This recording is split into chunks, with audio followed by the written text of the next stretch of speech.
I'm Cory Oliver. Thanks for watching the Coriolis Effect. Please hit the subscribe button below, and we hope you like this episode. So, really excited about my friend Dominique Panassi's new sexymetals.com site. She was my co-star in Beverly Hills Pawn, and we worked alongside each other for 3 years, and I'm just so proud of her. She has a new site called sexy-metals.com. It is a unique estate treasures in gold, platinum, silver, diamond, and gemstone. She has a promo code Cory10. That's Cory10. Cory10 is the promo code for sexymetals.com, sexy-metals.com, and you will receive a discount. She has everything from engagement rings to mini gold hoops to Cartier. She has estate jewelry. She has memorabilia. I mean, there's just cuffs and chains and earrings and signed pieces, brooches and pins, sterling, charms, necklace and pendants. She's got collars. She just has a ton of beautiful items that come with a story. Most of them come with a story. Look at that Tiffany hammered sterling pendant. Wow, that was beautiful. And they're really reasonably priced. That was like $400 for anything Tiffany. For $400 is a great price. And she has a lot of vintage things on her site, and it's just easy to navigate, and it's beautifully designed. So I encourage you to just stop by and see if you could find something for your loved one. It's very reasonable. She has high ticket items and affordable prices. It is sexy-metals.com. I might have to get that little pearl crown charm pendant. Good morning, Bob. Good morning, Cory. How are you? I'm doing actually really well, and I have two things. One, I've noticed your Daughtry shirt, which I love Daughtry, and I saw them in concert with Nickelback, and they were amazing. Yes, he is very awesome. Yes, so good. American Idol, right? He was a winner or a second runner-up or something. I mean, the whole concert, you know, those two kind of go together. Same fans. That's where I got this. Yeah. Oh, you went to the one at the Greek Theater? It was a while ago. It was right after he was on, I think it was American Idol, maybe like a year or two later when he started his tour. I saw the first tour. So good. Yes. So good. So talented. And on my way here today, and I'll even give you a video to show you this, I was driving, and of course you said to be here at a certain time, and I was trying my best, and I was like, I'm going to be 5 minutes early. Yeah. On time. And I see these two big, they aren't ducks, they're geese maybe? Anyway. Well, they weren't, yeah, they're probably geese. And they had like 6 little geeslings, and I don't know if it's geeslings, but they're getting on the freeway, on the ramp, and I'm like, in my mind, it's a bloodbath. All I can see is like the cars hitting them, because not seeing them, because it's like a roundabout. And so I slow down, stop all of traffic. Everybody Did you park was like diagonal, like the police do on the freeway? I was right behind them. The video you'll see, I was right behind them. I have to send you both of them. Okay. And I'm going, I don't know what to do. And then this angel drives up, this nurse. She must have been a nurse. She had on scrubs. And she... Or could have been a doctor. Could have been. And she rallies them with... And then the guy behind me gets out. And I'm slowly driving behind them. And they're kind of, corralling them, if you will. And they get them off the freeway. It's all on video. To safety. Right?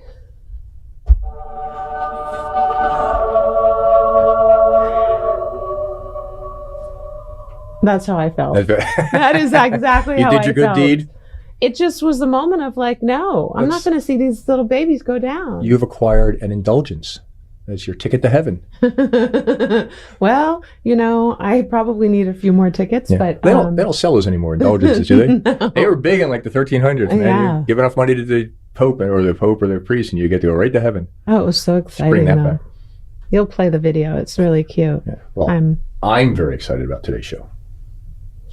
I know you are. Okay, we've been talking about this since we started this. Actually, I think this is the second show. You said I'm getting the Flat Earthers on because Bob is a member of the Flat Earth Society. Well, the Flat Earth group on Facebook. I haven't joined the society yet, but I'm thinking about it. You're thinking about it. Well, it's very interesting. I didn't even know that this existed. 2% of the American population are Flat Earthers. No, I know. Yeah. I mean, and we can talk about this on the show, but like, I have a list of people. Shaquille O'Neal. What? We are talking about it on the show. Shaquille O'Neal, the rapper, B.O.B. I think I'm saying his name wrong. Bob B.O.B. Kyle Irving from the NBA. Kyrie Irving. Sorry, I'm reading my writing from the Celtics. Kyrie Irving is Dr. Drew. Right, and do you know who Dr. Drew is? Yes. Uncle Drew. Uncle Drew. Well, do you know who Uncle Drew is? No, but I'll show you a video, and we'll put one right here. Uncle Kyrie Irving dresses up as a like 60-year-old guy. He's 22, 23 now, maybe 24. And he goes out to these courts where they play pickup ball, these really serious pickup ball. And he sets up in the stands, like he just sits there and he's the old guy. And then somebody says, hey, my uncle can play. And he comes in. So the first 2 minutes, he's horrible. And they're like, get off the court. Let me try one more time. And he starts schooling these kids. Wow. And you see this 60-year-old guy doing slam dunks, doing dribble. He had one where he does a dribble and stops. The other guy almost breaks his ankle falling over. I'll show you the videos. They're amazing. Can you play that video? That'd be amazing. And then they did a movie, Uncle Drew. Wow. So it's all sponsored by Pepsi. And they had 3 like 10-minute videos, but it's the funniest thing. And then one guy did the Uncle Drew of soccer. And I'll show you these videos where the guy like was a 60-year-old man in soccer, and he starts schooling these kids in soccer. He's the funniest thing in the world. Never underestimate age. Right. Well, never. They dressed him up, though, and they show you the whole process. But it's actually very cool. But anyway, 2% of the people in America. Yes. Now, I'm completely blown away by it. And I have some questions I have because I happen to believe that it's not necessarily round, but we'll go into that but you have hexagonal certainly or octagonal frightened and enlightened me on this whole flat earth thing. A lot of people think that the earth is flat. Well, you're like, isn't it? I do have the book, and I sent it to my father. Today. It's called 200 Proofs the World is Not a Spinning Globe or a Spinning Ball or something like that. And I sent it to my father, who's very much into this. Here's my situation. And I'll tell Mr. Weiss this and everything. 99 to 99.5% of the stuff we know it because other people have told us or we read it. Right. So your knowledge comes from about maybe 0.5% of your world experience. Yes. Everybody says the world is round. Well, only a few people have gone up to see if the world is really round or not, or really global or not. So the mere fact that there is a South Africa, you and I have never been there. We've just seen pictures and people tell us about it. So, right. So I don't know. I will tell you though, every time you come up with something, they always have a response. And I don't want to call it an answer because I'm going to dignify it and say they have a response to everything. So whatever you say, they say, well, no, it's not because this. And that's why I want to talk to him. Because if you listen to them, they make a lot of sense. Listen, if you listen to anyone, they have information to back up what they're talking about. It doesn't necessarily mean you have to believe that, right? Which is what I love about this show. There's a lot of times where people do change my opinion or change my thought. Not always, but that's what's so great about life is you can continue to learn every single day. Yes. And the one thing that really bothers me is I go in these Facebook groups, and there are some, there are some people out there that, look, I have a question. If the earth is round or globe, how come this? And the response is always, well, you're an idiot, you're stupid. They never really give a response other than you're stupid. So that's why I want to talk to Mr. Weiss. Look, we're not going to insult you at all. We want to know what your opinions are, and we're going to give our opinions, and let's try to talk to each other. Yes, because a lot of people are, they really do believe. I think Shaquille O'Neal went on his podcast and said that the earth was flat, and he gave some reasons, and then 3 days later, he came back and retorted that because he might have done some research and realized, wait, hey, I'm not sure. Maybe he said he was joking about it. Right. So, well, one of the issues we bring up, and they always bring up, is the moon landing. And people for years have saying it's been faked, and it either was faked or it was real. We don't know. The argument for it being fake is NASA has said publicly, we went to the moon, but we destroyed the technology. We don't know how to build it again. See, how do you not know how this many years later? That is the official response of NASA is we forgot how. No, that can't be. So people show you the iPhone, which is more powerful than all of the computers they had back then. That doesn't make any sense. And saying you can't get to the moon again. So yeah, that makes no sense. Well, I will say this. I actually had the privilege and the honor of powdering Neil Armstrong's nose on the Home and Family Show. I was a makeup artist on that show back when it first started, and he came on the show, and it was an honor. Whether he actually, if I'm correct, I think it was Neil Armstrong who came out and said, "Yeah, we never went there." One of the moon landing guys came out and said, "Yes, I will fact check it." One of them came out and said, "Yeah, we never went there." Or, I'm sorry, it was either that or we went there and I saw aliens, and then he took it back, and now he's got no public. I saw ships when I was on the moon. So I'll have to fact check that and find out who it was. But yeah, but I'm waiting for, because 3 weeks ago when Biden fell down the stairs, they released, all the UFOs are real. Maybe 10 years from, okay, we never went to the moon. So if it's true, it'll come out and they'll sneak it into a Friday night 4 o'clock news, so it's not a big deal. Here's what I'd like to know. With all the scary stuff going on right now, the fact if there are aliens, why would they care? It's not like that would really shock anyone at this point to know that there are. I mean, even in the Bible, it talks about aliens that were among the people. Do you watch Old Testament? Ancient Aliens, the History Channel show? No. It's it's got to be in its 12th or 13th season by now. It's an amazing. They go back, and they have the aliens with the elongated skulls and stuff. They go back, and you see those drawings in like all the different cultures of the world that were thousands of miles apart and could not have talked to each other.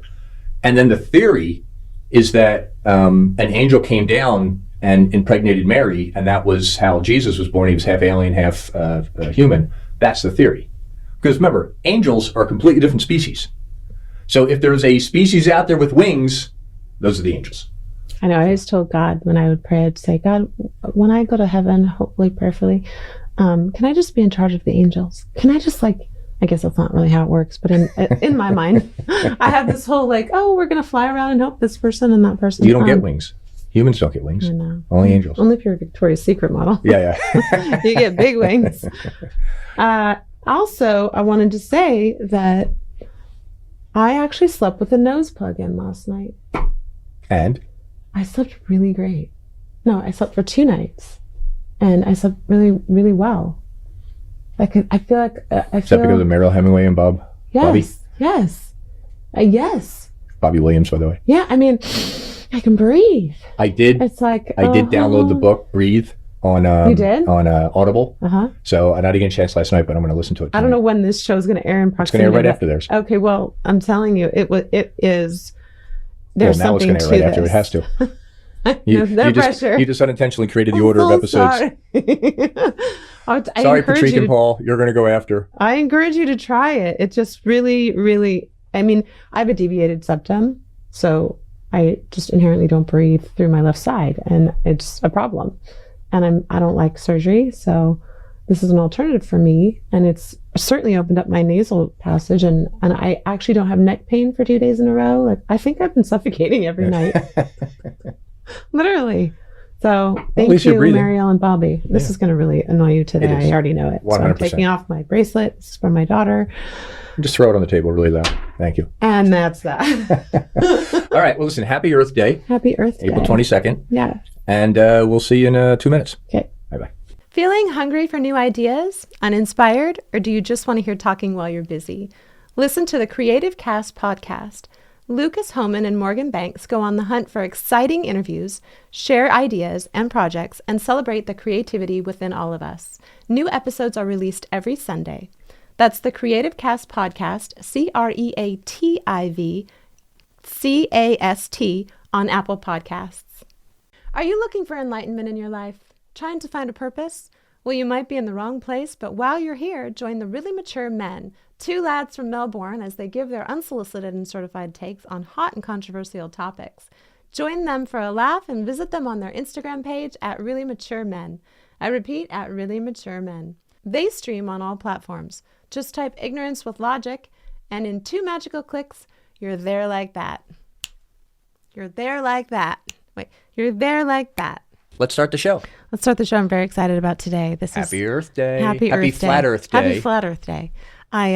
This has been brought to my attention from Bob Victor, my producer, and I don't necessarily. I'm going to give you my beliefs. I was raised with the Earth being round, somewhat round, and I'm going to get into spherical. That. Well, spherical, but there's a word for it. And I've actually, in doing some research, I'm going to say this up front. It does make you think. We have today David Weiss, who is a flat Earth expert, correct? And believer. Flat Earth Dave. Flat Earth Dave is his name. And so we're going to learn a little bit about why he thinks, and 2% of the population thinks that the Earth is flat. So welcome, Dave. Hello. Good morning. Thanks for having me. And we have an audience. My favorite quote from Crow 777 Radio is, "Belief is the enemy of knowing." You can believe anything you want. Like, where do I live? Connecticut. Where do I live? Yeah, do you believe that? Well, you just told me, so I tend to believe everything everyone says. And that's the problem. That's the way humans are. Good people, we want to believe everyone's good, and we believe it. But you have no evidence that I live in Connecticut. Correct. Right? That's very interesting, because we just talked about that. And the reason why I'm skeptical of both views is 99.5% of the stuff you believe is because somebody else told you or you read it somewhere. You haven't experienced it yourself. And the ones that teach us are the ones that are great at memorizing and regurgitating what they were taught. So we're in this vicious cycle of disinformation. Not, like when we'll get into it, but when we look at what NASA showed us, we can't prove anything they say, nothing. It's all pseudoscience. And what I'm going to show you today, we're going to speculate on things beyond our reach, but we're going to also look at things underneath our feet that we can measure ourselves. And you will quickly see that we don't live on a spinning ball flying through an infinite space vacuum. So, and that's a good point, because I have a question. They say if the world stopped spinning, everything would just sort of fall off, right? Well, if the world was spinning, we'd all be dead, but that's a whole nother story. Well, okay, so that's what this is where, we're taught that. So you've got a whole program. Show us what you have going here, because I'm very fascinated by it. I'm gonna have a conversation. I'm not just gonna steamroll you, but I'll give you the basics. But one quick second. You have something different in your background, and for just our listeners on the podcast. On the podcast, is there a tutorial or video you're going to go through to show us? Well, I'm gonna as I talk, I'm gonna be showing visuals, but I will keep in mind that we have a radio audience also, which I do many of. So, we're taught that the Earth is spinning most people don't even know the specifics of the Earth. Like if I ask you how fast the Earth is spinning, do you know in the heliocentric model? And I didn't know any of these answers, so don't feel bad. We're spinning at 1,000 miles an hour because the Earth rotates once every 24 hours, and it's 25,000 miles around. Very good. Very good. While it's doing that, it's orbiting the sun at 66,000 miles an hour. It's chasing the sun at 500,000 miles per hour, and that entire system's moving sideways at 1 or 2 million miles per hour, which is absolutely insane. If you think about it, all of those motions are going on, and we have lakes that are perfect glass. That they don't have a ripple on them. They're mirroring the skies beautifully. And we're spinning, twirling, whirling, and hurling in 4 different directions at once. Makes no sense at all. So if we're not a spinning ball flying through an infinite space vacuum, which is ridiculous once you think about it, what are we? If you Google flat Earth, you're going to get a picture of the solar system with a flat pancake Earth and a whole bunch of ball planets. Well, nobody believes that. No flat earther truly believes that. Globers, no offense, think None that taken. flat earthers believe that. Let me ask, because the Earth isn't. I don't think it's actually round, and in fact, if you look it up, it says it's I don't know how to say this. It's an oblate spheroid. It's an ellipsoid or ellipsoid. Yeah. Ellipsoid, which is not round. It's like this. It's like this. That's all. That's also not true. These are all stories that they tell us, but nobody believes that it's a disk floating in space with a bunch of ball planets or a bunch of disk planets. If you Google flat Earth, you end up with pictures of from the Flat Earth Society. Excuse me. The Flat Earth Society, and the Flat Earth Society is a disinformation site run by the government to capture weak minds and make them laugh at flat Earth and never look at it again. So what is the flat Earth? The flat Earth. I'm sorry, let me interrupt you 1 second. The Flat Earth Society is not run by flat earthers? No. That is a government-run disinformation site. There's nothing on there that is legitimate. Now, they might have a couple little truths, like, hey, there's a dome or whatever. But they say stuff like, we believe the Earth is rising at 9.8 meters per second, which creates gravity. Well, that doesn't make any sense because it'd have to constantly be accelerating. And again, I tell people, get a dinner plate, fill it to the brim with water, and try to walk across the room with it, okay? The Earth is spinning and twirling in 4 different directions at once, and water lays perfectly flat. So what is the flat Earth? Well, the way I look at it is, the Earth is the basement of the universe. If you're looking down at the Earth, you just imagine a massive, endless ice plain. We'll call it endless at this point. And the small sun and moon are circling around, and they melted out a puddle. We live in what's called the Antarctic Basin. Antarctica is the highest land on Earth. Did they teach you that in school? No. It's the highest land on Earth. Think about a lake.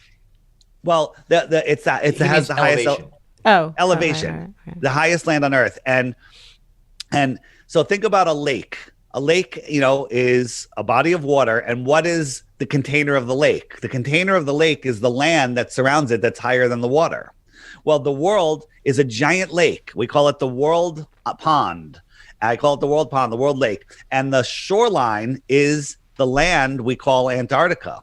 Antarctica is not a little continent at the bottom of a ball. It's not a little continent at the bottom of the ball. It's the shoreline that surrounds the world, and it holds in our waters. Just like an in-ground swimming pool has a container. It's the land around it, right? If you didn't have the land around it, the water would just be gone. So we live in the Antarctic basin. They tell us the Earth is 70% water. I think it's more than that. But large bodies of water at rest lay flat. So that's the foundation of what the flat Earth is. And there's lots of different ways that we can prove it. And we can just take the stuff that they tell us and just prove that it's scientifically prove that it's impossible, like the distance of the stars or the distance we should be able to see. If the Earth is 24,901 miles around, like they tell us, there's a curvature formula. Things at a certain distance should drop behind a curve, but they don't. We can see too far. All right, let me ask you this. Do we know or do we speculate what's on the other side of Antarctica or the other side of the wall, or as you keep going past the wall? Yeah, so many of us, and all, if you look at all the ancient cultures and everything, talk about a dome. So what's in the outer lands of Antarctica? There could be nothing. We could just live in this dome and that's it. There could be other domed worlds out there. There could be other rings around us. So and again, anything beyond the shoreline of Antarctica overhead, we're speculating. We're looking at stuff. We don't need to go beyond those places to prove the Earth is flat. But what if we lived in this center section and beyond the Antarctica, let's say it's a couple thousand miles wide, and then there was other oceans with other land, extra land. What's another word for land? Territory, extra terra, right? So if somebody came visiting us from extra terra, what would we call them? An alien. An extraterrestrial. Oh, extraterrestrial. Otherwise known as an alien. Yeah. So people use those words synonymously. Right. But alien makes that you would think make of outer sense for space. UFOs Right. if they have better technology than we do. And if we lived here in this inner area, this inner space, what would we call where the extra terra is? The outer space. So extraterrestrials come from outer space. Crazy, right? I mean, not when you talk about it for some reason. I feel like I'm like, ooh, follow this. So this is probably a very genetic, benign question, but go for it. On the internet is where most of us gather all of our information nowadays. And in doing a little research that I had time to do regarding the subject, which is enlightening for me, there are pictures of shadows that are created during a lunar eclipse.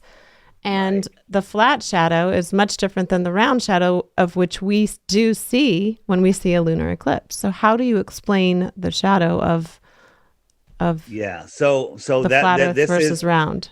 Yeah, this is all mind programming. Bill Nye has trained everybody that if the Earth Bill was Nye, flat, the science guy.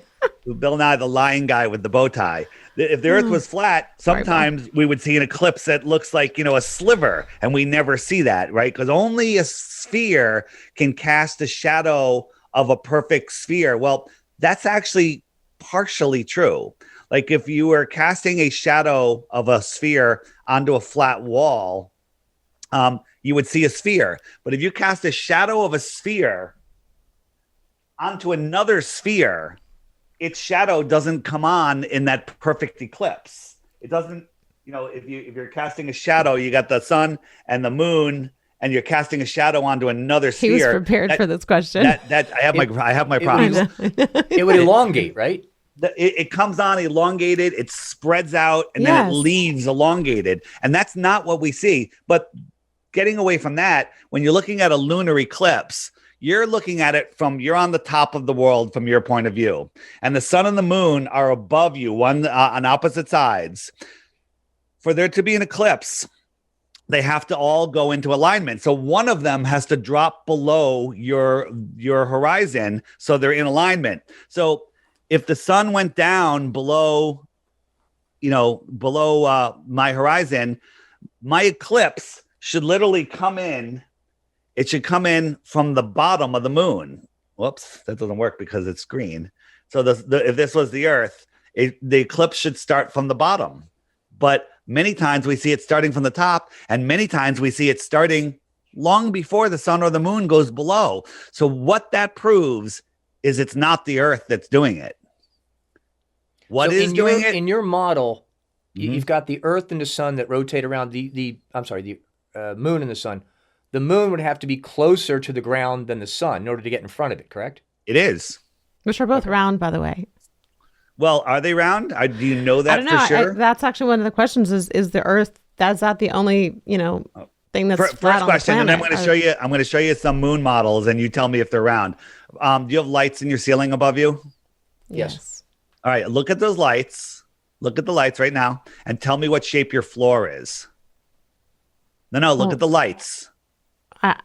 Isn't that a ridiculous proposition? Yeah, it is. That's why the lights have anything to do with the shape of your floor.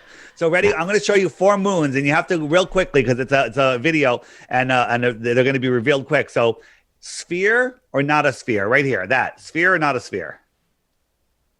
Sphere. You didn't answer in time. Well, that's a half a sphere. Sorry. How about this one? Sphere or not a sphere? It looks spherical because of the way it curves around the ends. It looks spherical, but it's not. It's flat. How about this one? Spherical or not? Well, it looks flat, so I'm going to say sphere, but it looks flat. This one looks flat. Well, that one's actually a cup. Okay, so my point is, the optics in the sky are no way to prove the shape of anything. You don't know what you're seeing. You realize, David, that you are dismantling my entire childhood right now. Yeah, right before my very eyes. Listen, but by the way, by the end, you're going to be on. Thank you. You're going to have a solid foundation.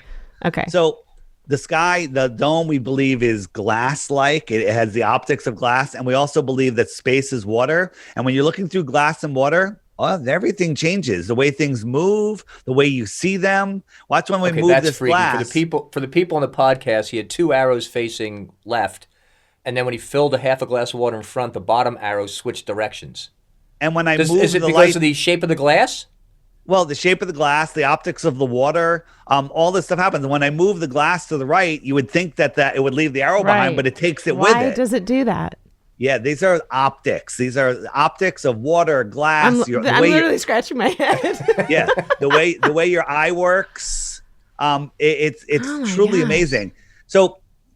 Just to go along with that, the way we see a certain distance until everything merges together to the vanishing point, and that's the limit of our vision. So if somebody's standing at one point, I'm looking forward at 12 o'clock, I can see X distance, whatever it is, 3 miles, 300 miles, I don't care. And at 1 o'clock, 2 o'clock, 3 o'clock, I could see the same distance, the same X distance in all directions. And that is I'm seeing a curve. That's because I see in a circle, right? If I could see 10 miles in every direction, if you plotted those points, it draws a circle around me where I'm at the middle of a 10-mile circle. So if we lay that down and look at it like I'm looking across the Earth, this is the limit of my vision. And then somebody that believes the Earth is a globe will just draw a line across that and go, look, that's the curve of the Earth. And it's not the curve of the Earth. It's just the limit of my vision. I have a question. Go. Cory's raising her hand. At what point in your life, because I know you were probably taught the same thing we have all been taught, is that, when you go to a library and you look at the globe, it's round, right? What point in your life did you decide, hey, I'm going to check into this whole flat Earth thing, and then you obviously are very knowledgeable about it? And the second part of my question is, in the beginning, you said that this was, the information that we have all been privy to is false. And where are you getting your information so that, for our listeners and myself to believe that what you are saying is true? Yeah, I'm not challenging you, and I'm not discrediting it. I'm trying to figure out because I'm. He wants you to challenge him. Okay. Yeah, why you challenge me? Challenging you. Here's the thing. we get a lot of our information on YouTube. We're not getting it from YouTube. YouTube is just a hosting platform that holds information. YouTube is like the world. There's a bunch of garbage in there and there's a bunch of good stuff in there, and you have to sort it out. But when I started looking into the flat Earth, I went in with the goal to disprove it and to prove the globe. And that's how you become a flat earther. So I started seeing all of these videos about being able to see too far over the water. And so I looked up the curvature formula, and I found out, according to globe math, at 10 miles, I should be able to see, there should be 66 feet of curvature if I was right at the water's level. Okay. So I bought a super zoom P900 camera, and I went down to the beach, and I knew that there was a buoy 11 miles from where I was. So that buoy, rounding down to 10 miles, should be 60 some odd feet below the curve. And I was able to not only zoom in on it, I could zoom in on it and I could see the water for dozens of miles behind it. There is one example that we did is there was these oil rigs. We had the camera a foot off the ground, oil rig 9.4 miles away. There should be 59 feet of curvature hiding that. But not only can we see the oil rig, we can see the water for dozens of miles beyond it. Right? Wait a second. Can I ask? So just so I understand this question or this statement, is that the ground of the oil rig, the bottom of it? Well, look at the surface of the water. That's what I'm trying to figure out. I can see the surface of the water. The surface of the water should be 59 feet behind a hill of water. A hill, right? Because we're on this curve. So we'll go a little bit bigger. A submarine down near the bottom of the ocean can send out sonar. Sonar goes straight until it hits something, and then it bounces back, and they can tell the distance and the size and the shape due to the signature coming back. Excuse me. And you need a submarine. Thank you. I've got a cup of tea. Let me take a sip. Yes. If you were in studio, we'd have Aqua 9 Plus, our sponsor's water for you. But thank you. So a submarine.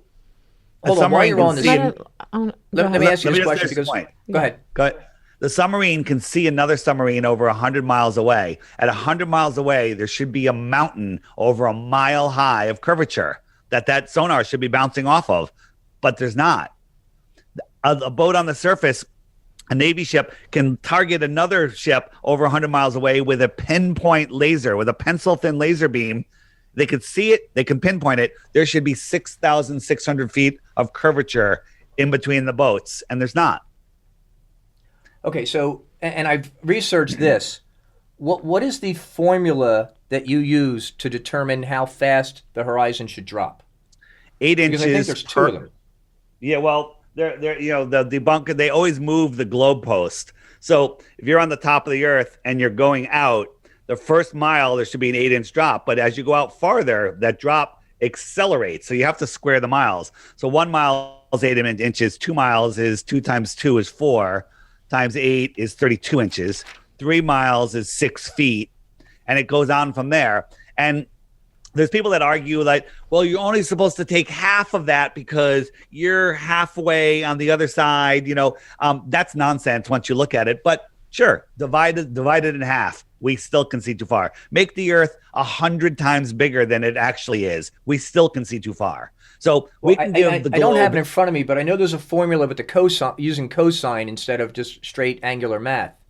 Yeah. How do you? Well, you can do that too. It's like 1.66 feet per mile or something like that, and that also doesn't work. I have a stupid question. I know it is stupid. So this one might be. So obviously NASA has been up to space and they've taken photos of planet Earth, correct? Is that obvious? Is what obvious? You don't know that all those NASA photos, and I don't mean see all of these photoshopped. exoplanets? I mean, NASA says, yeah, we photoshopped them. What's that? So NASA says we photoshopped them. They say to color them. Or actually, why don't you explain the satellites? So basically, what you're saying is that they're all lying. No, he's going to explain how a satellite takes an image and how they piece it together to make the Earth. Okay. Yeah, that's half right. But first, if NASA told you these were exoplanets, would you believe them?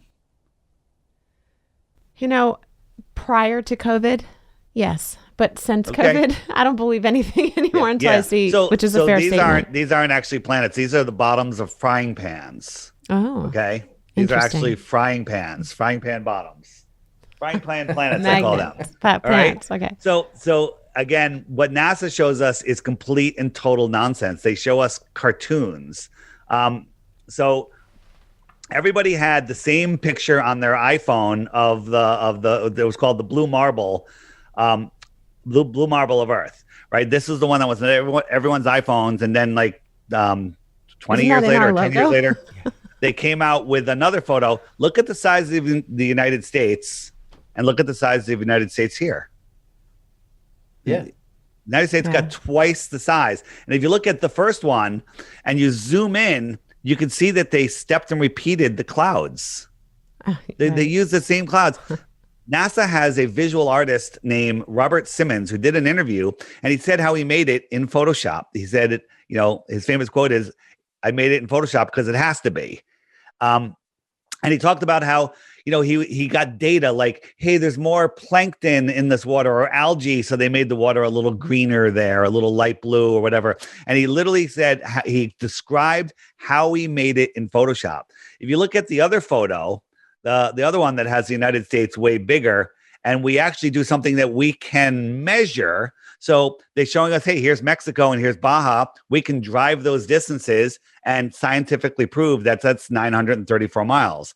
NASA tells us the diameter of the Earth is just under 8,000 miles. I should be able to fit 8.5 of these in between those lines, but I can't even fit them on this page. Right? This is a painting. They're controlling your mind with paintings. We look at Jupiter. This is the famous picture from 2014 that everyone is in every textbook. This is in 2016. NASA said, hey, look, we got a picture of the Northern Lights. Doesn't that look silly? That proves that it's got a molten core. It's the same picture. Every cloud is the same. Why then? Why the lie? Simple. Yes. Yeah, why wouldn't the they just show us that it's flat? And if this is true, I'm not buying 100%. I'm tracking with you though.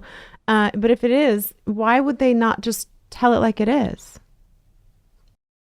That's a great question. And the answer is because they don't want us to know. They don't want us to know how important we are and how powerful we are. They want us to believe that we're a random accident. We evolved from pond scum, right? We literally evolved from pond scum, and we're flying through an infinite universe where an asteroid could take us out, where there's trillions of other planets, where we're insignificant. We have no, they've diluted our importance, that, we're in a godless vacuum or at best distant God vacuum. And they want us to live in fear of nuclear bombs, fear of running out of food, water, energy, fear of an asteroid taking us out, fear of aliens. They want us living in fear rather than knowing that we are at the center of creation. We are at the center of creation, and nobody has dominion over us, that this world was created for us, and we're here. By God. By God.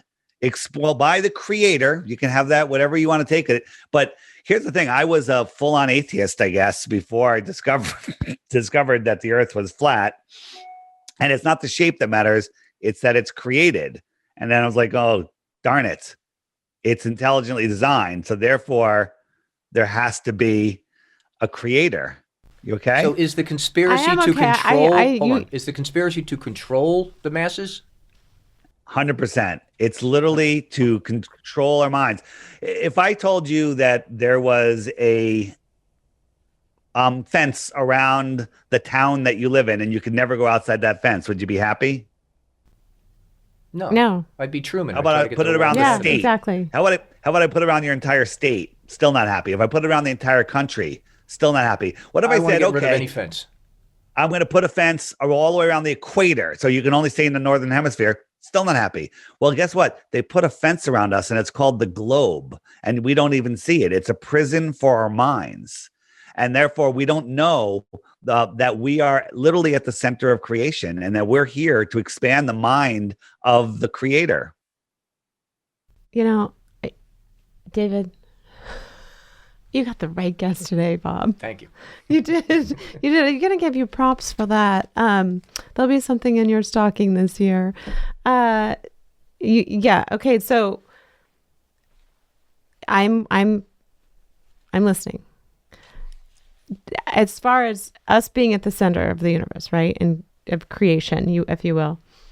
And one quick thing, they've convinced us that that's a silly thing to believe. They said, thinking that we're at the center of this massive, infinite universe is self-centered and egotistical.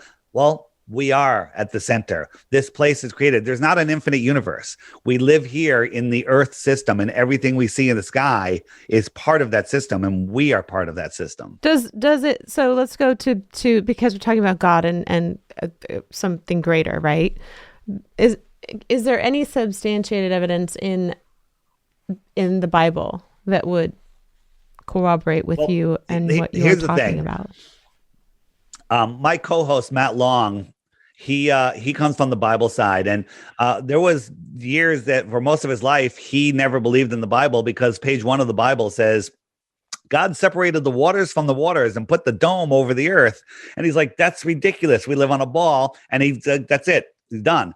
But page 1 of the Bible is a flat earth book, right? There's over 200 other verses in the Bible that talk about a flat stationary earth. None of them talk about a sphere. None of them talk about, in Isaiah, I think it talks about the circle of the earth. Well, we see in a circle. The earth pond is a circle, okay? It's not a sphere. There's a difference between a sphere and a circle. A coin is a circle. A ball is a sphere.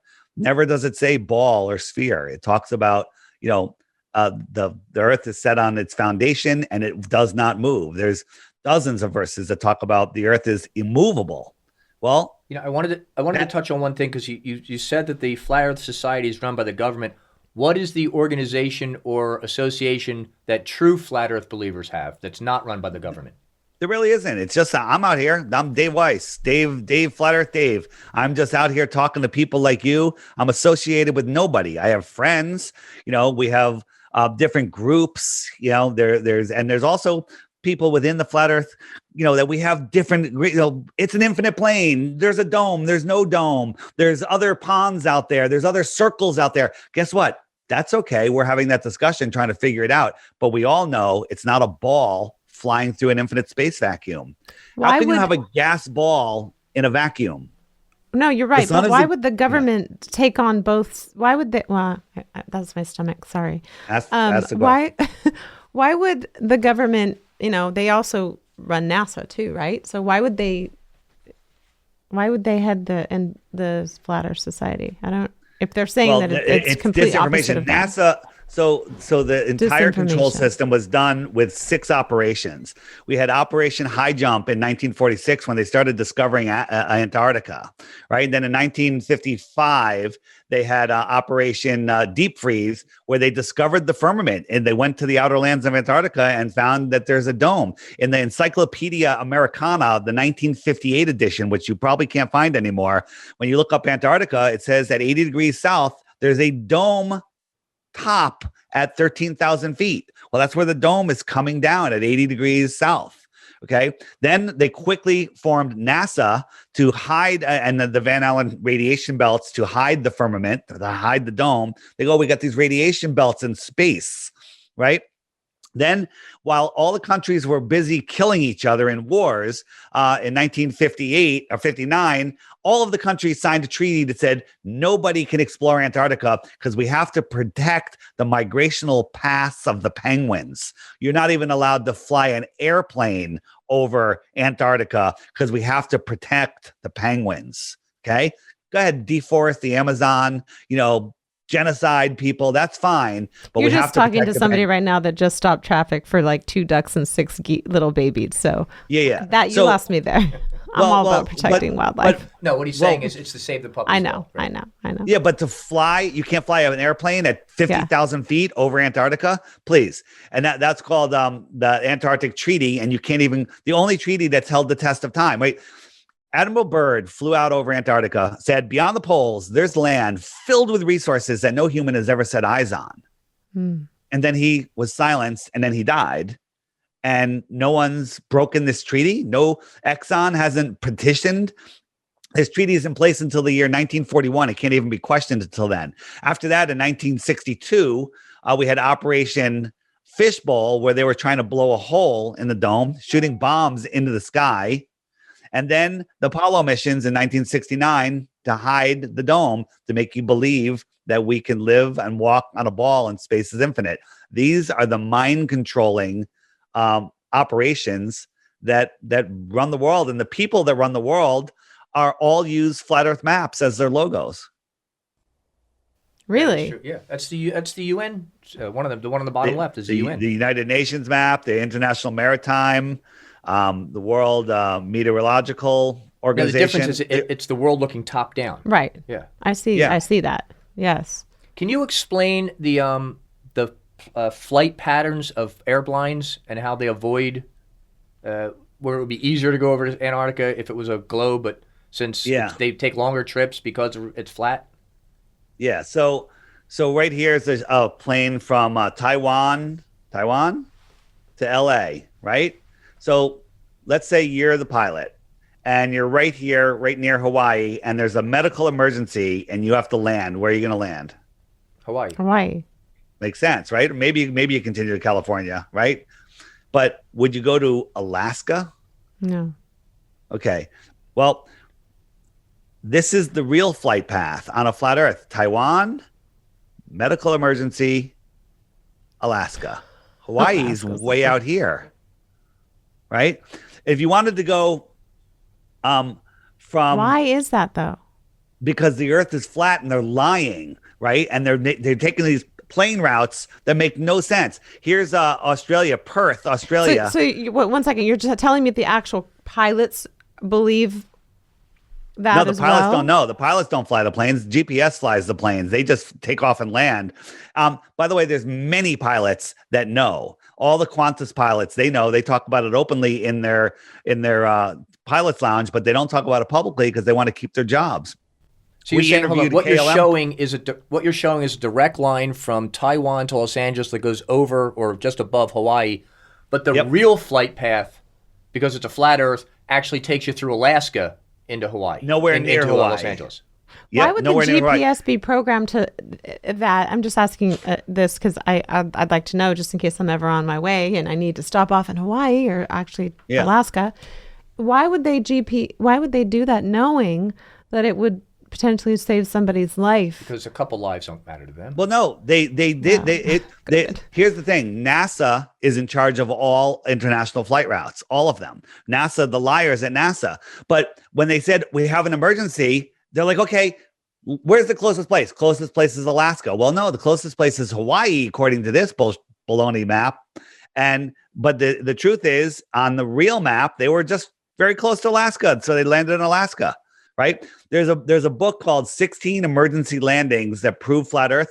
All of them prove flat Earth, right? Because that's when their protocol breaks. The pilot's like, okay, where am I? Oh, I'm near Alaska. So pilots aren't even thinking. They're like, hey, air traffic control wants me to fly over Alaska. I'm going to fly over Alaska. They're not looking at a globe going, this doesn't make sense. They just do what they're told, and that's it. And they knew that they were over Alaska, and they landed. People on the plane knew they were over Alaska, but why? No one questions it. Why aren't they questioning it? 16 landings that make zero sense on a globe and make perfect sense on a flat Earth. Flight pattern, awesome coffee table book available on lulu.com, or it's free online PDF. So that tells it right there. How long have you been a flat earther, Mr. Weiss? Like 6 years, somewhere around 2015. Full of knowledge on this, and tell me why you continue to want to educate people. Like, what is? I know, and you know that the media and, I'll say the lack of a better term, the government doesn't necessarily tell us all the right and correct information. Therefore, ergo, we go to the internet, right? And so when you do look a lot of this stuff up, I'm just saying, because I spent the last 48 hours doing that, it's just like if you look up chemtrails, it says conspiracy. It's not true. It's not true. Not true. Not true. And it has like 6 sites before you get to. But now they admit it. You're absolutely right. So, they do admit it. I've been talking about. I've been talking about chemtrails for years. People call me a conspiracy theorist, and now they admit that they're going to spray the sky, and they've been doing it for years. But yeah, they are. And nobody cares. Nobody cares. Yeah, I care. Without saying anything, they're looking you banned. Thank you. I appreciate that. I do. I'm going to speak very openly, very, very codedly, so we don't get a strike on censorship tube. If I had mentioned that a certain baby powder company had a certain thing that they want to stick into you that would kill you, I would get a strike. I'd lose my channel. I get banned from Facebook, was banned from Facebook because of that. But now the Center for Disease Creation says the exact same thing, and they banned that thing. Yes, they did. Right? So recently. Who's the conspiracy theorist? Not me. The one who gets it first. I am tracking with you, and seems like we're on the same page because this is on my desk. I just want you to know. Oh, look at that! Look at you. My stock just went up. Yeah. Mr. Weiss is mine. We've had that for the last year. So I know. They control our mind with cartoons. You don't have to say anything. We're just showing a cartoon. I understand. 2 cartoons. Okay, 2 cartoons. So. And I've seen a medical professional say that the drawing thing is not possible. It could not possibly look like that. He's trying not to. This isn't his first rodeo. He knows how. Yes. Try not to say those words because this will get. Again, that word was beeped. I'll just digress for a little bit. That's the problem. That's the big elephant in the room. That's the problem, is that we are constantly under a microscope of censorship.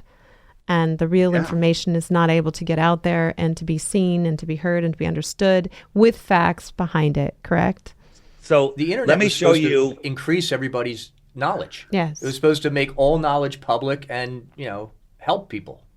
Right. And that's not what's going on at all. So let me show you guys the way, if you want to find out about flat Earth, if you Google it, you're going to end up nowhere, but for some reason, I can't. He has a QR code.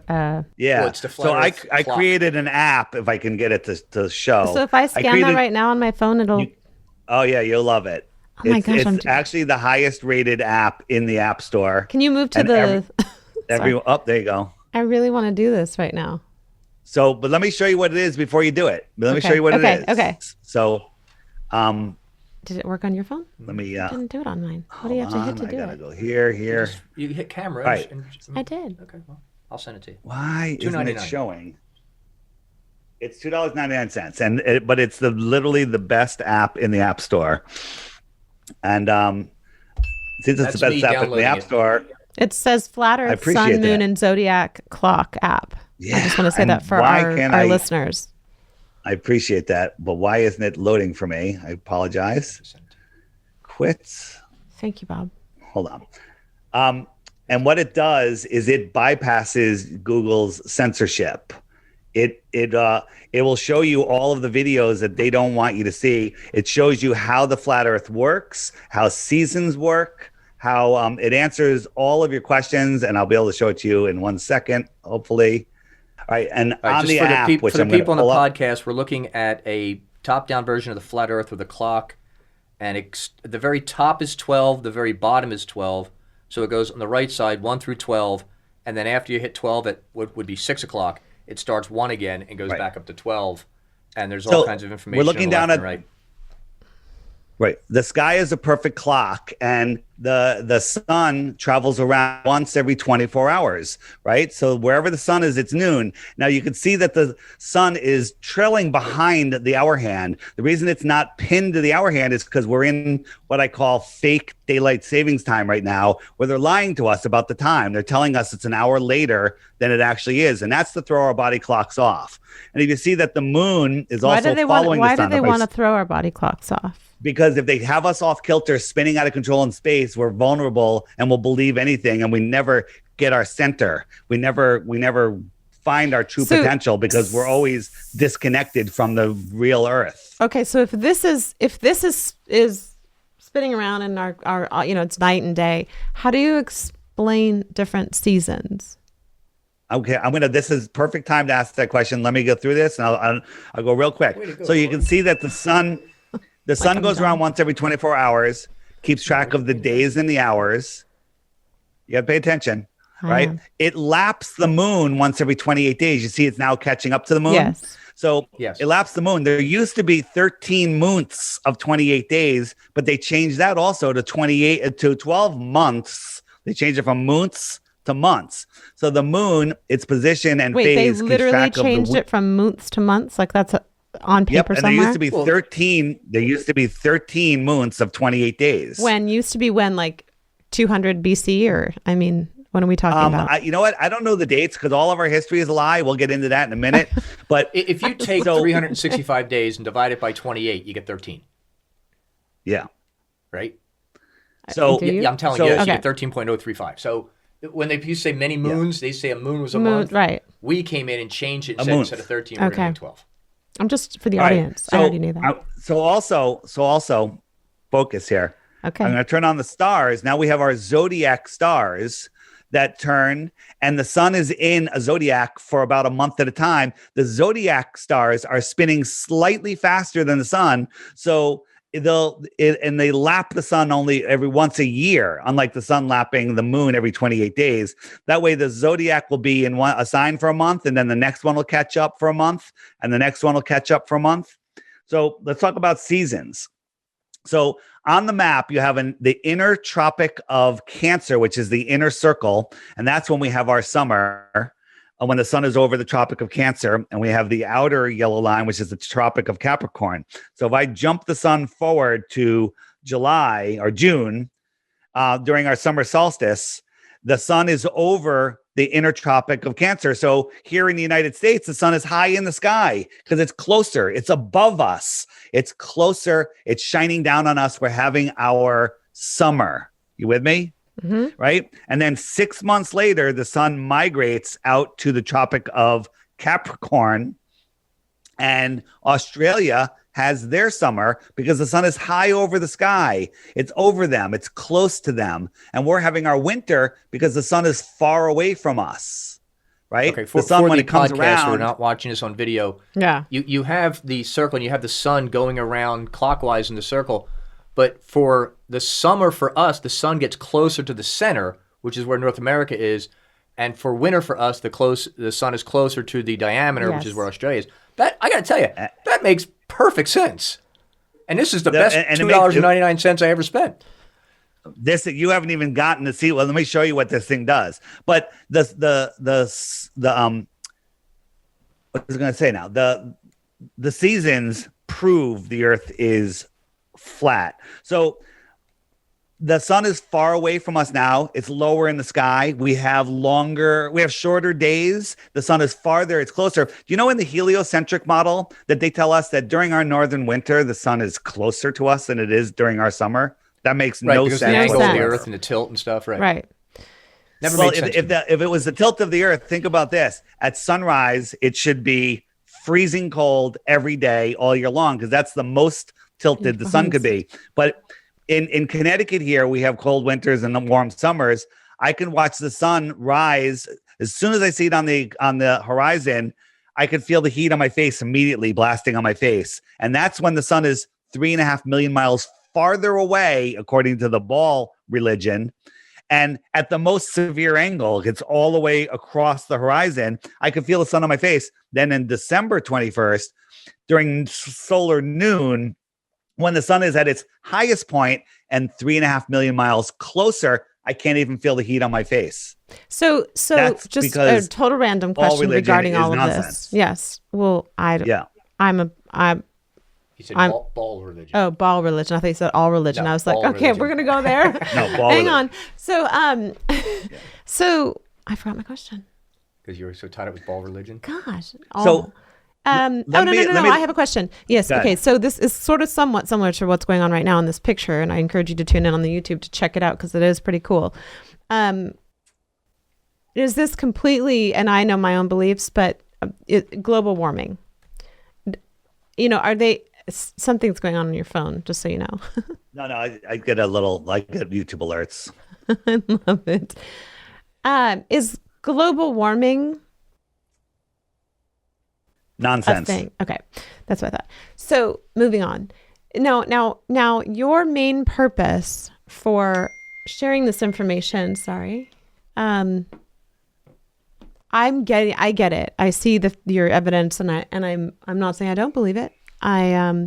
It's interesting and do a lot more research. Factual. Yeah. I mean, I want to know more about it before I can, obviously adopt this. Let me show you how you could find more. Give me 2 minutes and then I'll get out of the app and you can ask me any questions you like. Okay. Please. You ready? Yes. So the way the compass works is north is in the center. The north is the inner lands and the south is the outer lands. The north is near the center of the lake and the south continents are near the outside of the lake. So north is the center. Figure a big magnetic mountain that all compasses will point to. And every direction away from the center is south, right? And if I left, let's say I left Miami and I wanted to head dead east, I would have to keep turning to the left to maintain a heading of 90 degrees because my compass needle always has to point towards the center. So I could follow. I think I'm going in a straight line because it's such a big circle.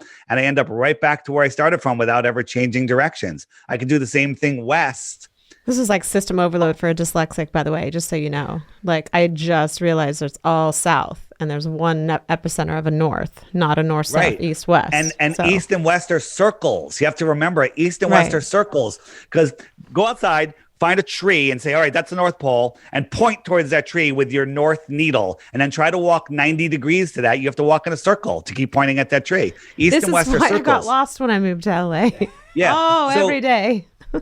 So here's the other thing. I can go from the United States, I can go north, and as soon as I pass the North Pole, I'm going south, even though I haven't changed directions, and I'm over in Japan. I could leave Miami and go west and go to Japan. I could leave Miami, I can go east and go to Japan. What I can't do is I can't leave Santiago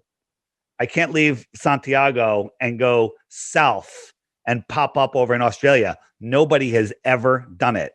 So real quick, every day there's a new featured video. Every day I put a new video on here. It shows up in your app. You get a little notification telling you what the video is about. And I give people a challenge. Say, I'm offering a Bitcoin for one proof of the globe. Just watch the video every day for 2 weeks. And if you have a proof of the globe, send it to me. But before you do, you have to hit that question mark button. And up comes all of the questions that you're going to ask, which they're loading because I just loaded the app. I'm having a little internet issue. You have to answer all these questions before you. No. You don't have to answer them. All of them are answered for you, which, of course, they're not loading for me. Don't submit one of these. Yeah, don't. They've already been answered. So I actually just loaded the app, and I'm taxing my internet right now. So there we go. So up come all the questions like, hey, what about eclipses? Or, what about gravity? Or we just talked about seasons, or, don't ships disappear over the horizon? If I click ships over the horizon, up come a playlist of videos that YouTube will not serve you.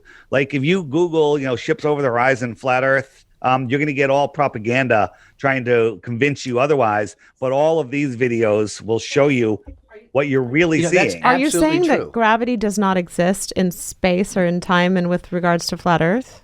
We can talk about gravity in a moment if you like. Well, that's a big one for people because gravity is their magic glue. You hit gravity, here's all explaining what gravity is, how it works, how there's voltage in the air. Wait, NASA busted gravity. Oh, I see. Okay. Yeah. But I'll tell you, his comment is correct because when I first looked this up, when you hit Flat Earth Society in Google, the first 10 entries are trying to disprove it. So why aren't all those things banned from the internet? Well, they're getting banned. They're slowly, making things disappear. And if you search for these videos, like one of the greatest videos for a new person, so one of the greatest videos for people is a video called A Stranger's Guide to Flat Earth, 21 Questions by ODD TV. And if you try to search for that, it comes up with a bunch of propaganda first. It's very hard to find these videos because they don't want you seeing them. But they're all here for now. And we have them all backed up. So as they start coming off of YouTube, we'll just find another place to link them in the app so the app stays up to date. But tons of information in there about all sorts of stuff. Like your interview will be over in the interviews tab. Like if you click that, all my interviews are here in the interviews tab. And, that's if you want to see more of my interviews, which people seem to like, all sorts of amazing stuff, different languages. If you hit the images icon, up come all images. Like someone says, you don't believe we went to the moon, and you show them this picture and you zoom in on the moon lander. Does that look like a moon lander, or does that look like a homeless tweaker shelter made out of paper mache? Yeah, no kidding, huh? That looks okay. Scary. All right. So tons of stuff. So NASA runs all of this, right? And NASA is United States. I mean, NASA. Yeah. What about NASA. What about China? What about what about? Well, China wants control of its people, so they'll. I'm just saying. So they all think that the Earth is round. I mean, well, that they all know the separation of countries is all made up. Like, how many people died in the Cold War? And the answer is none, right? When they last thing I'll show you on the app is they show us the trade winds, and they show us, the trade winds that they go all the way up to Greenland and then they swoop down. Well, you plot those on a flat Earth and they make beautiful circles, counter rotating circles. This is the world that we live in. These are the current winds right now on the Earth, okay, at 40,000 feet.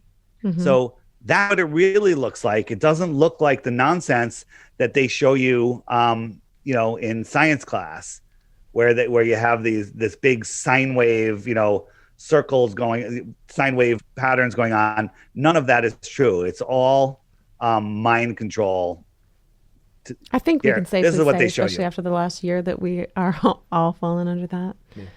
Well, not all of us, this is what they tell you the trade winds do, but when you plot them on a flat Earth, they look like this. They make nice, beautiful circles. So you mentioned satellites earlier. Just real quick, satellites aren't real. There's no satellites falling around Earth. NASA owns all of the major helium companies in the world and uses more helium than everyone else combined. And they launch satelloons. There's tens of thousands of these things up there. Satellites hanging from balloons. Okay. So you brought up the subject, so I'm gonna go a little bit with this. Elon Musk has something called Starlink now, and that's supposedly a satellite that is high up in space, right? That it'll bounce. Cool story. Story. I'm just saying, I'm not reporting the news. This is out there, and I know this because my dad had property in Mendocino, and they could not get any internet. And now the big thing is this new Starlink that is bouncing off of a balloon, right? Is that what you're saying? Well, they're saying that it's these satellites falling around the Earth, and that's not the case at all. Okay. So, if you think about it, so you remember all those motions that the Earth was taking, twirling, whirling, swirling, and whizzing in 4 different directions at once? Mm-hmm. You have to believe that satellites somehow mimic all of those motions at once. So let's look at like this satellite right here. Let's say this is a geostationary satellite. That means it's at the perfect altitude where it travels with the spin of the Earth, and it stays over the same point of land. Well, the Earth is corkscrewing through space in 4 different directions at once. How the heck does that satellite mirror that spot on land? Makes no sense whatsoever. Okay, so all of the shows that we see, we tune in and we see the astronaut, and there's a million movies about it, and they take a trip to space, and inside their capsule, it's zero gravity, correct? Like there's it's a gravity issue. You're saying gravity doesn't exist, like at all, ever in the history of gravity? Well, there is something that makes us stick to the Earth, yeah, absolutely. But if you look in the space station, they're hanging from wires. Here, these guys are flipping something around. They had it in the background. This guy cruised by for effect. I zoomed in on him, and you could see he's hanging from a harness. You can see the harness. You can see the wires. Okay, I can't see. Why are they? Well, I see the belts around his waist. You can clearly see this guy is hanging from a wire. Sometimes they're using green screens and the green screen glitches out. Other times they're on a 0G plane which is, you know what a zero-G plane is? Yes. It takes a parabolic arc and it could create weightlessness for 45 seconds or so. They had a live newscast where they were talking to the people on the space station or the shuttle, and during the middle of the short, they only had them like satellite time for 45 seconds. They crashed into the side wall and they cut away, and they said that there was a catastrophic shift in the orbit of the space station, right? But I looked at this and I said, wait a minute, that looks very familiar. Well, at the end of a zero-G flight, everybody slams into the floor just like this, right? And so I turned that picture sideways, kind of looks the same to me, right? They're on a zero-G plane. And on a zero-G plane, there's no left-hand turn or right-hand turn. It's only a straight shot. So when they take a turn, they have to do stuff. Watch this guy's elbow. You can see through it. Oh, they faded him out a little too soon. Watch this thing on the wall here. You could see through his arm. Okay, this is utter nonsense that they show us, and people just believe it because, just like you said at the beginning, what's their answer for how that faded away? They will not answer it. Their answer. No, we caught it. We bring it up. They will never address these things that are unaddressable. There's other ones too that are even worse than that. Here is Chris Hatfield singing. These guys are in separate rooms, in green screen rooms, and the other guy misplaced where Chris was supposed to be, and he stuck the microphone inside of his neck. Watch. He's sticking the microphone in his neck. Yeah. Because none of this is real. Right. None of this is real. Right? Wow. And here's another one. Watch this guy. Watch this wall here. This thing on the wall. You can see right through his head. This is all done in After Effects. None of this stuff is real. You think they get better tech guys, better engineers to do that? Right. Well, I mean, and then if you look at NASA, did Armageddon or whatever, Deep Space Nine. So let's talk about gravity. Let's talk about gravity. Please, so yes. We're taught that the sun. I lost my sun. The sun is this giant ball, and it's holding on to the Earth, right? And the Earth is falling around the sun. So the sun's gravity is holding on to the Earth, right? Follow me. I'm gonna ask for responses. Yes. Okay. So the sun is also holding on to Mars, which is farther away. Yes. It's also holding on to Saturn, which is way farther away, and Jupiter and Neptune and Pluto. And the sun's gravity is so strong, it's holding on to all of them. But the Earth's gravity is holding on to the moon, right? Yes. And Jupiter and Saturn's and all the other planets' gravity are holding on to multiple moons each. Okay, so let's just look at just the Earth and the moon and the sun. So the sun is over here and the moon's coming around. How come the sun's gravity doesn't speed the moon up and steal it away? And how come it doesn't slow it down as it's going away from the sun? Because remember, the sun's gravity is holding onto the Earth. And how come the gravity doesn't affect the moon? How come it doesn't steal it away or perturb its orbit a little? It doesn't, right? So here's the problem. It's called the three-body problem. Science can't get by this. You can take the world's best supercomputer and you say, all right, I've got a model. I've got a sun. It's got this much gravity, and I've got a little planet, and I put them into orbit. Works beautifully. It'll work. You can check it and where it's going to be in 1,000 years, and it knows exactly where it's going to be. It's a perfect timepiece. Then you add a third body, another moon going around the planet or another planet going around the sun, and the entire model goes into chaos mode and never repeats. They can never predict anything. Okay, because gravity is nonsense. Every test to prove mass attracting mass doesn't work. So what is gravity? Right? You ask Neil deGrasse Tyson, the high priest of the scientism religion. He says he doesn't know. And they have to make up dark matter and dark energy to fill in 90+% of it because it's nonsense. The Earth is an electrical system. The sun and the moon are the anode and cathode of the Earth system. The sun is the cathode, the moon is the anode. The salt water carries the current, and the land is the salt bridge, and that's how a battery works. So there's all this free energy. Tesla proved it, with the world's fairs, lighting up the world's fairs. And the Earth has a negative charge to it, a measurable, testable, scientifically provable negative charge. So and as you lift up the Earth, there's measurable voltage. At a 1 meter, there's 100 volts. At 2 meters, there's 200 volts, and it goes up from there. So you have all this voltage. So when you leave the Earth, when you lift up something off the Earth, it is attracted to that negative charge. That negative charge has a weak force, just like they say gravity is a weak force. They say, it is a weak attraction. So it attracts things down. Then buoyancy and density sort everything else out. If I had a handful of rocks and ping pong balls and I dropped them in the air over a pool, they'd both fall through the air because they're more dense. And then the ping pong balls would sit on top of the water and the rocks would go to the bottom because they're less dense and the rocks are more dense than the water. So down is down for everybody, not up. Down is not up for Australia. Down is down for everybody. So how can we test this?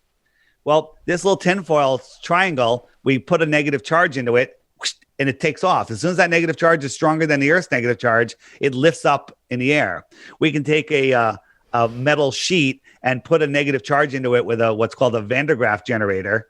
And that also will, all the little particles underneath it will go up. They'll go up and away from Earth. So what am I doing? Defying gravity, or am I just defying the electromagnetic force of the Earth? How do the ball earthers explain the experiment you're showing where if you put an electrical charge, a negative, positive or negative? Negative electric charge, it's defying gravity. They're just saying it's defying gravity, that it's pushing, it's overpowering gravity. But meanwhile, gravity can hold, cruise ships and tankers and trillions of tons of water upside down on a spinning ball flying in a space vacuum, which breaks the second law of thermodynamics, which is you can't have high pressure next to low pressure or no pressure without a physical barrier. How come space doesn't suck all the air off? Every experiment we do on Earth with a low pressure system or a vacuum will suck air in any direction that vacuum is placed. Flat Dave. Flat Earth Dave. Sorry, Flat Earth Dave. Sorry. How dare you? I'm just saying, I want to know, just for my own personal reference, just because you are so knowledgeable of all of this, and you've really been, strongly an advocate of it for 6 years, which is not a lot of time. What do you normally do in your life? What is your actual occupation other than educating people on in LA, we call it your survival job. Right. And I only ask that because you know so much, and was science your favorite, subject in school, but you're very knowledgeable. Yeah. So I started my own solar power development company, commercial solar power development company with two partners, and we were doing extremely well. And in the beginning of 2020, right when the nonsense started, I decided to walk away from a very high-paying company that's still doing amazingly well to send this message out, because if we ever get our freedoms back in this world, what's going on right now, how long are we going to be able to hold on to them if we don't know who we are, where we are, or what we are? When the rulers, the controllers that are controlling our minds, they know the truth of this world. They know the power of our minds, and they're hiding it. And I figured, what's the sense in having a ton of money when the world is falling apart? So the app is my app, the Flat Earth Sun, Moon, and Zodiac Clock app. And that is able to support me because people love it, and when you buy it, I get paid. You just made $6 also, you'll notice. And your ultimate goal is sustainable energy, and that was what you're. Okay, hold on, I'll tell you because that's funny because it leads into Flat Earth also. But in the app, everyone loves it so much they say, "Hey, Dave, can you add this? Can you add that?" Mm-hmm. The app was free, but then with all the things I had to do, I said, "All right, I'm just going to charge for it, see if it can fund itself." And then people say, Dave, I love the app so much. Can you put a donation button on there? And you're not allowed to put a donation button. So I put a subscription button on there. So you'll see when you get it, you get one pop-up, no ads. It says, would you like to subscribe? You can exit out without waiting and you still get everything. Or you can subscribe for 99 cents. You don't have to. Don't subscribe until you're like, I love this app. Every day I get up, I watch while I'm having my breakfast. I watch the new video. It's amazing. So that's when you subscribe. So you don't need to subscribe. So solar power. Do you know that scientists don't know how solar panels work? Which is interesting because I always see those wheels, those, solar panel wheels on the way up on the 5. Wind turbines. Wind turbine. Oh, they are. Oh, sorry. Those are wind turbines. But solar panel, they're the things that fund the solar panels, no? That's energy. No, wind turbines are a complete and total joke. They take 50 years to pay for themselves. They're complete and total hoax. Wait, I have a solar panel for my ring. That's what it is. Are you talking about the wind turbines or the solar panels? I was talking about the wind turbines. I'm asking what Dave's talking about. He's talking about the wind turbines. I'm talking about wind turbines. You drive down to San Diego. The amount of energy it takes to make them and their lifespan, they never pay for the cost that it costs to make them. But solar panels. So listen to this. Science says they have a theory on how they generate electricity. That a photon comes and knocks out a boron molecule, and then a photon or then a electron fills into space. It's all nonsense. It's just a theory, and they don't know how it works. So where did solar panels come from? Well, I have a theory on that too. But the reason they don't know how solar panels work is because they think that the sun is 93 million miles away and a burning ball of hydrogen, and that a photon takes 1 billion years to come out from the center and then fly to Earth and hit the solar panel. That's not it. That's not it at all. The sun is sending electricity to Earth. The solar panel is capturing that electricity and running it into a current. That's it. It's so simple, but they can't see it because they don't know. Well, they're starting to. I think Elon sorry, I'm on a first name basis with him. He's got this huge solar panel thing now that can generate your entire house. It's the Tesla solar panel. He's trying it out. So Elon Musk is the CEO of the largest solar panel company in the world. He's the CEO of the largest electric car company in the world. He's the CEO of the Neuralink, connecting minds to computer company. He's the CEO of the largest tunneling company of the world. He's the CEO of what other company? He took over friggin' NASA. Okay, this is impossible. The smartest person in the world couldn't do all these things. Elon Musk is a puppet for the elite, and we've been programmed into believing that he is our savior. So Werner von Braun, who is the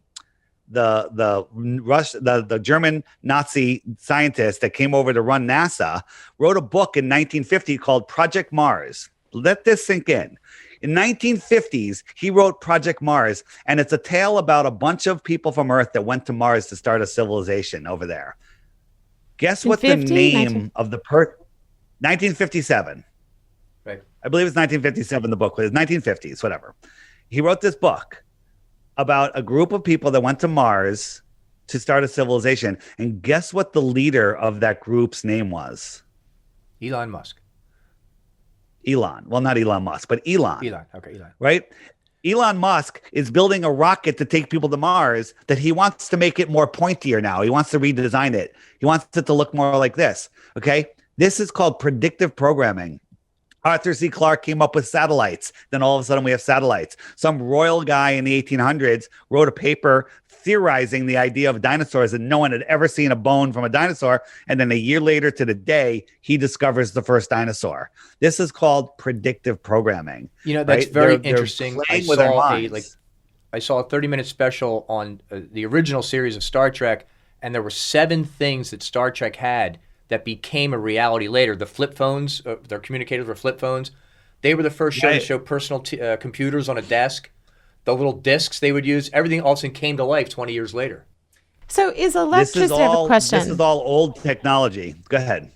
If electricity, we need sunlight, we need vitamin D, correct? All this stuff, is that all nonsense as well, that you're getting certain? No. Okay. That nature is the only truth. Okay. And okay. So, but if I've also seen videos that, when you have your cell phone up to your body like this and up like this, and you plug it in, all of a sudden your body is this big electrical, conduit, right? Right. That's called dirty electricity. Okay. So stay with me then. If that's dirty electricity and it's a negative impact on our body, isn't sitting in a giant mobile, I won't say the name of his cars that are electric cars, right? Isn't that a negative for your whole body? Or that want us to that's all interesting. have I don't know. cars. I don't know. If batteries are actually transmitting energy like a cell phone does, like a cell tower does. So yeah, It's a good question. I don't really know the answer of that, but we're in a soup of dirty electricity, dirty frequencies. And, the more I'm always barefoot, I'm barefoot all the time, because when you ground yourself, you're getting electrons from the earth. We're part of this earth system. We can't live off of this earth. You and Mariel Hemingway and her fiance, Bobby Williams, are also, they do the same thing, and they feel they call it earthing. They call it earthing, grounding, whatever you want to call it. But I have a grounding strip on my bed. So does she. Yeah, they're very big on. They make sure they walk at least outside for 20 minutes to an hour a day barefoot. Tell me quickly. I know that we have you for a limited amount of time, and I'm actually grateful for you today. You've really opened my eyes and my heart, Bob, and Flat Earth Dave. Just what does that mat do for you when you lay on it? Because I know a lot of people, we're heading in that direction. People are getting back to basics. We didn't have all these fancy shoes years ago. Yeah. I have the same thing. It's called a grounding strip. It's just a strip of conductive material that's plugged into the ground in my house. What it does is it takes those frequencies out of your body. It takes the charge out of your body. If you're ever having indigestion or just not feeling well, go outside barefoot and walk on the grass. You'll immediately feel better. Why does it feel so good to have your feet buried in the sand at the beach? When you go to the beach. How is it taking it away from you? Is it actually plugged into an electrical outlet? The earth is electric. Oh, how's it taking away? No, it's plugged into the ground. So my house is grounded. There's a metal rod going into the ground, and all of the grounding plugs on all of the plugs in my house, that third little hole, is connected to that ground. So I plug in my strip to that ground, and it's connected to the ground. Okay. Therefore, the ground, you can't run things without a ground. How does the space station run without a ground? It's there's all of this stuff is nonsense. How has that grounding pad helps your body? Helps you sleep. It takes stress out of your body. It lets the electrical systems in your body work more clearly. Have you tilted your bed yet? What? Yes. Tilted your bed? Yes, actually, I have. You have a tilted bed? Yes, I do. 5 degrees? Yes, because it's so good for your esophagus, your stomach acids, all very swelling. Very good. Yes, and that's free. That's free. Yeah, feet down, head up, 5 degrees. It's just 5 degrees. 5 degrees. Okay. You sleep better. You're not. It's actually, your digestion is better. Amazing, right? Mm-hmm. Amazing. One question I wanted to ask Dave. Can you explain the moonlight temperature test and whether that's real or not? Yeah. So it is real, but there's a million ways to do it and get a false positive. Someone will take a piece of cardboard and hold it over the ground to create a shadow and then put the temperature underneath it. Well, that cardboard is insulating the ground. And so you're going to get false numbers. But if you do it correctly, it is right. But the sun is the cathode and the moon is the anode, and the moon generates a cold light. People don't understand that, but the moon, if you go out on a clear night away from anything, just from everything, and you're under the moon, you'll feel that it's colder. Go in the shade and it's warmer. You can take a temperature, on one side of a fence, on the other side, one side where the moonlight is, and the other side where there's shade, and there'll be a significant difference in temperature. You can take a magnifying glass or a telescope, put it in reverse, and focus that moonlight, and it gets really cold. Focus moonlight, focus sunlight, gets hot. Focus moonlight gets colder. So there's a test where a guy goes and he puts something out there and he measures the temperature of the moonlight, then he shades the moonlight and it's warmer. And the argument is they say the shade holds in the heat, but if you can focus the moonlight and it makes it a lot colder, that kind of proves it. Well, Flat Earth Dave, you have certainly opened up my mind. A lot of the information, I'm not going to lie, I was like, it's because it's a lot to take in, right? When you're first learning about this and wrapping your head around a flat earth, concept or idea of it. But is there anything that you would like us to know that, Couple things. Okay. Couple things. One is, don't believe anything I say. Go verify it yourself.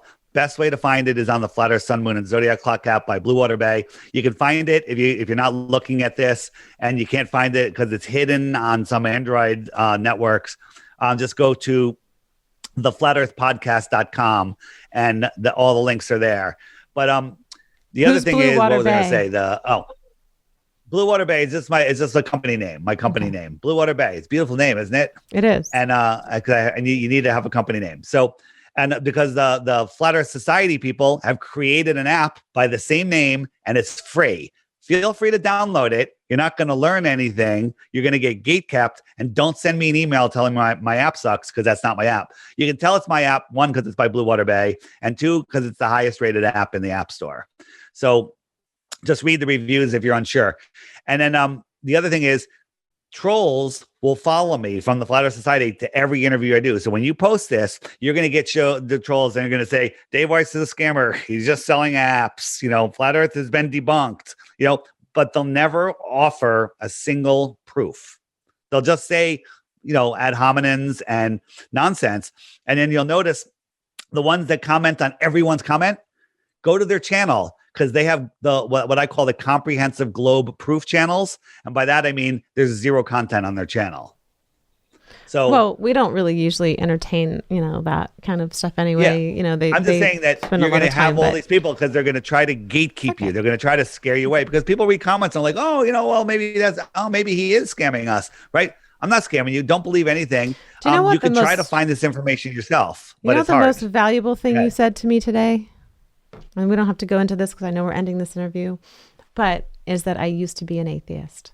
That was beautiful and profound for me. You don't really know much about me, I'm sure, but I actually commend you for taking this trip and doing this and informing us all. And Bob, you enlightened me. I will say this, that and what a great guest. You've been an amazing, wealth of information guest on this show, and I'm excited. So I'm going to ask you, Flat Earth Dave, 3 questions.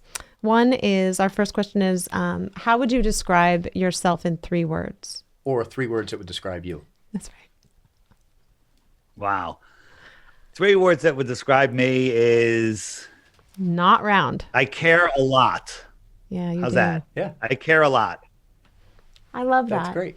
You do. My hair keeps hitting this mic. Sorry. Okay. And moving on to the Rorschach test. It's an inkblot test. I'm going to hold the photo up. You're just going to give me your first random thought. Oh, boy.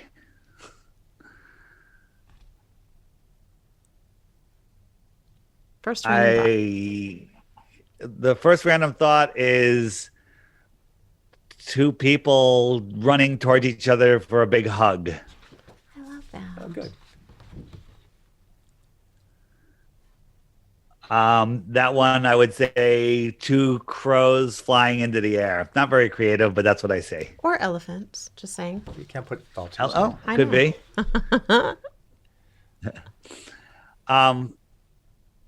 A person saying hello to another person through a piece of plexiglass because of COVID. I love that. Is so awesome. I see the people from the gates of hell really frustrated that we're exposing their lies. You know what? Everybody sees that. That's exactly that one.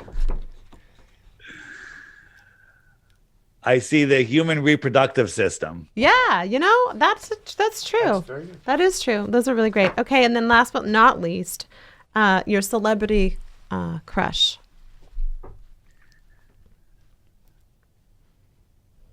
Mark Sargent. Mark Sargent. Who's Mark Sargent? He's one of the first flat earthers. Oh, is he really? That's great. That's a great answer. Well, Flat Earth Dave Weiss is your actual name. How do we get in touch with you? Or how do we get in touch with you? The Flat Earth Podcast is my podcast. The flatearthpodcast.com is my website. Anybody that has a show, that has an audience that would like to talk Flat Earth, you can email me at info@the Flat Earth Podcast. Just include, a link to your show and what you're about. And then we could schedule something if it makes sense. And my Instagram, the Flat Earth Podcast, and my YouTube. If you don't want to get the app, that's fine. My YouTube is DITRH. It's just the initials for Deep Inside the Rabbit Hole, DITRH. And I have all short videos on there. Most of them under 3-4 minutes, and they're impactful videos. And I challenge anyone to get through a dozen of them and not become a flat earther. It's the Flat Earth. I'm trying to find it up on my Instagram. The Flat Earth Dave on Instagram. No, it's the Flat Earth. No. The Flat Earth podcast on Instagram. I'm sorry. The Flat Earth podcast. Sorry. Okay. Gotcha. I don't post a ton there. Okay. And then the Facebook is the Flat Earth podcast also. The Flat Earth podcast. But all the stuff goes onto the app. All the interviews go onto the app. So the app is the best way to learn about Flat Earth and the best way to teach people about Flat Earth. Because when you're sitting there talking, you show them you talk about it, then you show them the clock, you put on the time lapse, and they go, "Oh, that's how it works." Well, and they're canceling everything right now, so this is a good time to jump in on the cancel culture and educate people on the knowledge that you have acquired. So I appreciate your time today. And thank you for being a guest on our show. And we will definitely one of the most informative episodes we've ever done. It really is. Yes. You really are. And you just seem like such a nice guy. So thank you. I appreciate it. All right. Thank you. All right. Have a great day. And we're out. Hi, guys. I'm Cory Oliver. And thank you for watching The Coriolis Effect. We hope you enjoyed the previous episode. Here are some more episodes you might enjoy.